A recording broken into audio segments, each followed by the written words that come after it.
Truth Espresso, Episode 5. Face it, we all would rather sleep in this morning. That's why God gave us espresso, to kickstart our zombified corpses into hyperdrive. And now, giving your mind and soul the morning shot of truth it craves. This is Truth Espresso with Daniel Minnick.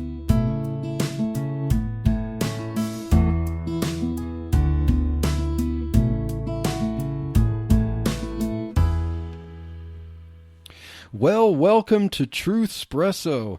This is Daniel Minnick, and this episode is going to be rather fun. We're going to talk about 3 career tips for liberal arts graduates. Now, by liberal arts, I'm not just talking about a degree called liberal arts. We're talking about all the different degrees that fall into the category of liberal arts. So, let's consider these scenarios. Perhaps you graduated with a general liberal arts degree, and you wish you would have followed the advice of your gut and studied medicine, computer science, or engineering. Perhaps you took studio arts, and now you realize that no one will pay you a salary to oil paint canvases. Perhaps you got a degree in speech, but now you realize that all the theaters worth performing in for a livable wage all have a backlog of candidates surrounding any opportunity you can find, like vultures around a carcass in the desert. Perhaps you got a music degree and you discover that you need to be Beethoven himself to get the masses to buy tickets to watch you perform. Perhaps you've written some songs that you think the world needs to hear, but no record label will give you a chance. You don't want to play on the streets with your hat on the ground ready to collect handouts. You cringe while your successful but socially awkward STEM friends who majored in science, technology, engineering, math, or medicine, they remind you of your hasty but regretful decision to major in your preferred subject by saying, "See, I told you so." And you say, "Please don't remind me. I'm suffered enough as it is." Well, here are 3 tips that I will give if you are in this situation. You have a liberal arts category degree and you are struggling with paying your student loan and you don't know what the job prospects are. So the first tip, number 1, be the best you can be at your current job. If you're working as a barista, you do yourself a world of good if you simply be the best barista you can be. Don't complain at your job. Work with a smile. Just work hard. You might find yourself progress. Let's take the tips from the last episode about cutting out bad, expensive habits. If you're having to work hard at a low-paying job and trying to pay off that hefty student loan, the best thing you could do is not drown your sorrows in even more expensive by having these bad habits, and then you come to work complaining that you just can't make ends meet. Your first priority is to find ways to cut your expenses and be the best you can be at your job. Be a person of impeccable character. Sometimes, you never know, but often just being a really good employee, even at a job that you really don't want to be at, this can often lead to raises in pay or even promotions. From personal experience, I have a cousin who never even went to college. He doesn't have a college degree, and he worked hard at a pretty much a minimum wage type job in meat packing, but he worked hard, he worked consistently, and now he is a highly paid manager at a grocery store, and he probably makes as much money or, even more than some engineers do. So just take that advice, just stick it out and work with a smile. Take the advice of Snow White and whistle while you work. Cut your expenses. Be the best you can be at your current job. Show up at time. Be happy, and your manager will thank you. Number 2 tip, learn some technical skills. Now, if you've graduated with a liberal arts degree, you might be well-rounded in different ways, so use that to your advantage. Consider that computer skills are always good to have. You could take some computer programming classes. You can take them online. That won't cost you much, and it can give you some skills that might actually land you an entry-level programming job. From personal experience, one of my coworkers was actually a music major who started working in the company in which I work. He was working in the mailroom years ago. But by learning to develop and improve some of the software systems there, he eventually joined the IT department, and now he works as a full-time software developer. But you might say, I am just not into computer programming. Please don't impose that on me. Not everything is all about computer programming. Okay, well, there are computer skills that are not about programming computers. You could take classes on using office software like Microsoft Word, Microsoft Excel, and PowerPoint. You can learn to use that. Just take some good classes on office software to create statistical reports or spreadsheets, or even do technical documents. If you get into technical writing, those are tips that can actually land you a job that pays better than working as a barista at Starbucks. If you are a studio arts graduate and you've done lots of oil painting and things like that, you have some artistic abilities. You just need to know how to hone those for something that pays in the 21st century. Why don't you take some online courses now to learn more computer graphics design skills? So as a liberal arts graduate, you have learned good communication, organizational skills. Those type of skills that you have learned from your liberal arts classes, they can give you the edge over the competition you might have from less sociable candidates with the equivalent technical skills. So if you can learn some technical skills, some computer skills, even as I mentioned, office skills or some programming, if you are a very good communicator and show yourself very organized, just learning those skills could give you the edge over the competition. And now, number 3 tip, and I think this is the best tip, the tip that will help a liberal arts person succeed is number 3, become an entrepreneur. Now that might scare you a little bit because you might think that you're not entrepreneur material. You don't have any ideas of how to design a product, and you're just not quite ready to go on Shark Tank. Well, there are ways to be an entrepreneur without having to invent a product. You can be an entrepreneur just using the skills that you learned from college. So consider this. Instead of just being a low-paid computer graphics design employee at a company, you might earn maybe $30,000, $35,000 a year. Why not consider also doing freelancing as a side hustle? Well, how do I do that, you might ask? Well, sites like Fiverr. Well, Fiverr, that's the word for the number 5, so Five, but 2 R's at the end. So Fiverr, Fiverr.com, and another site is Upwork.com, Upwork.com. Those two sites allow you to make money doing things like simple designs for logos or mascots or even book covers for indie book writers.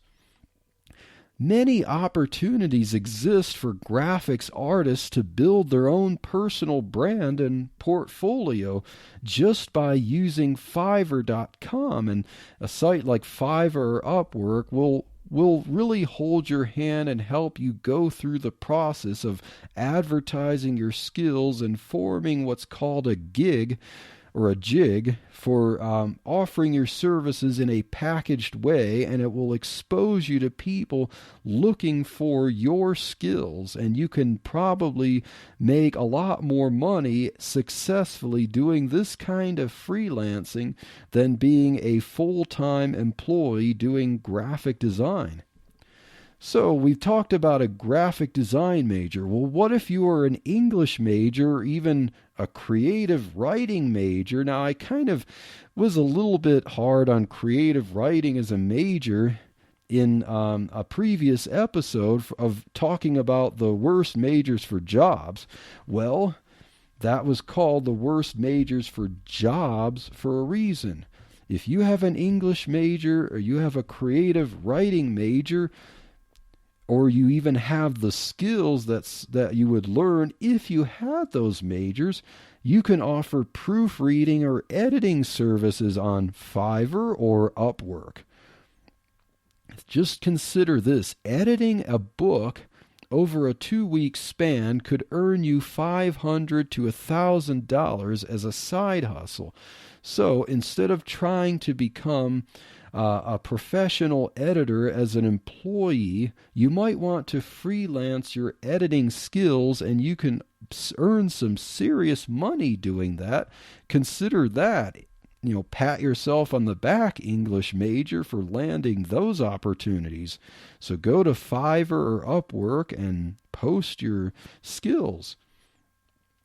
If you have a developed and versatile speaking voice, let's say you are a speech major or a theater major, instead of being a low-paid speech teacher at a school or college, or looking for a rare opening to be a theater performer or a live radio co-host, or really hoping that your phone is going to ring with an agent from Hollywood giving you an opportunity, why not scrap that, and why not do freelancing, at least as a side hustle, on sites mentioned above like Fiverr or Upwork? There are opportunities ranging from doing podcast introductions, or called intros or outros, doing commercial scripts. All you have to do is read a script and use your amazing voice, and someone will pay you a pretty decent penny for that. You could do instructional video narrations or even audiobooks. Now that would be awesome. The intro, in fact, let me tell you this. The intro and outro voice for Truth Espresso came from a voiceover gig on Fiverr.com. Now, let's consider this. Instead of being a low-paid music teacher at a school, why don't you teach private lessons or build your own class? Here's a personal example. I have a friend at church who has a master's degree in music and does pretty well teaching both private lessons for one of my sons and a classroom setting for another one of my sons. Consider curriculum franchise opportunities such as Children's Music Academy. If you don't know how to create a music curriculum to do your own classroom, you can franchise that from Children's Music Academy. You can, of course, also try being a freelancer on Fiverr or Upwork again, if you haven't noticed a pattern there.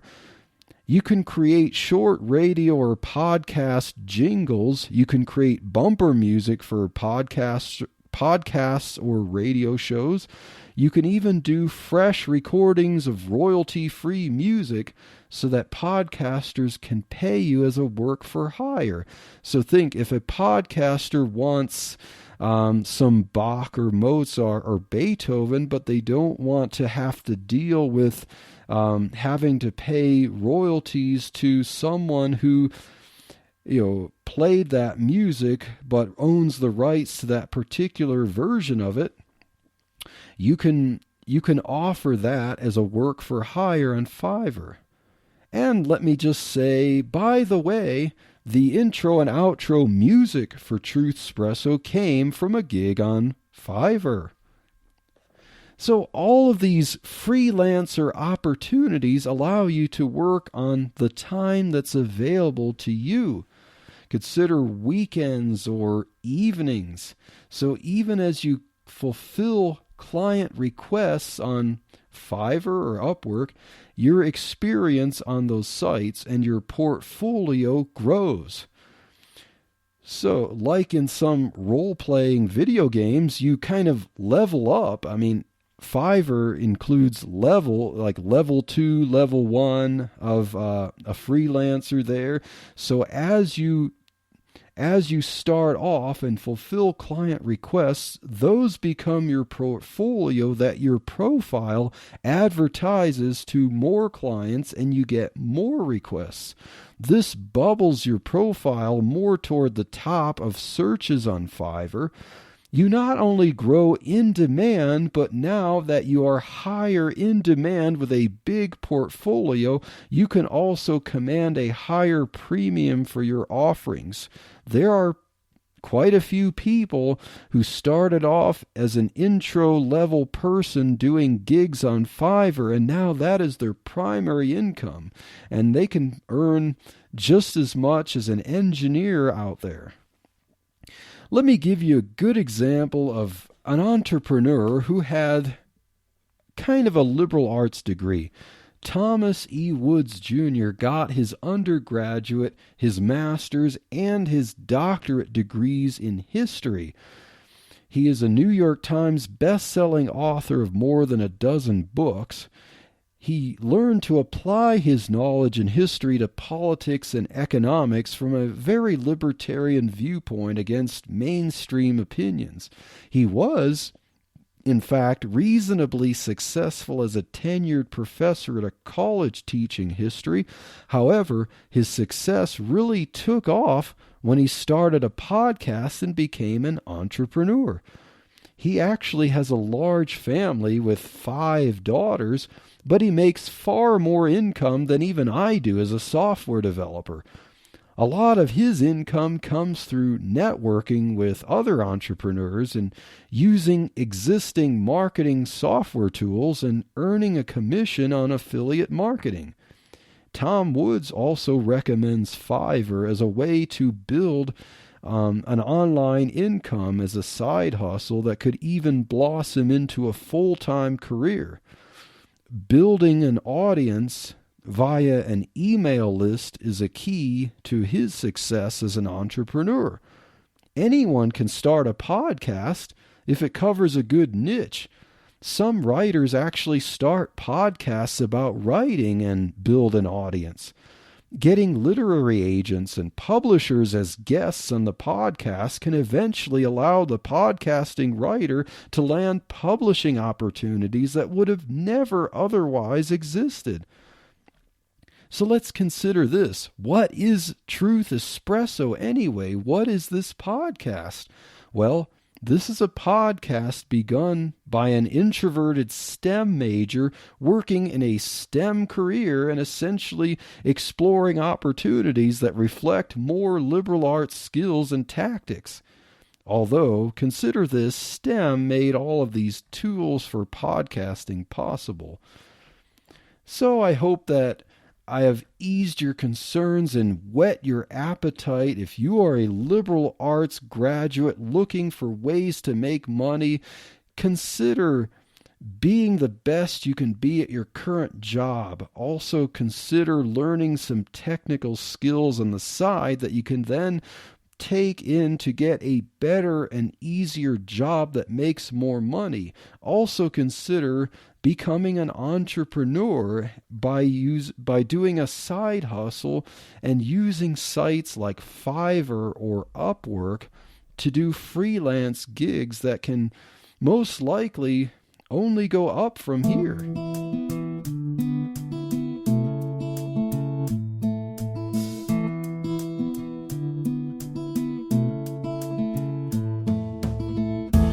Thank you for waking up with Truth Espresso. Good morning, and God bless your day. Hey friends, Daniel Minnick here again. If you liked waking up to this episode of Truth Espresso, I would really appreciate it if you would rate it on Apple Podcasts, Stitcher, or whatever application you use to listen to Truth Espresso.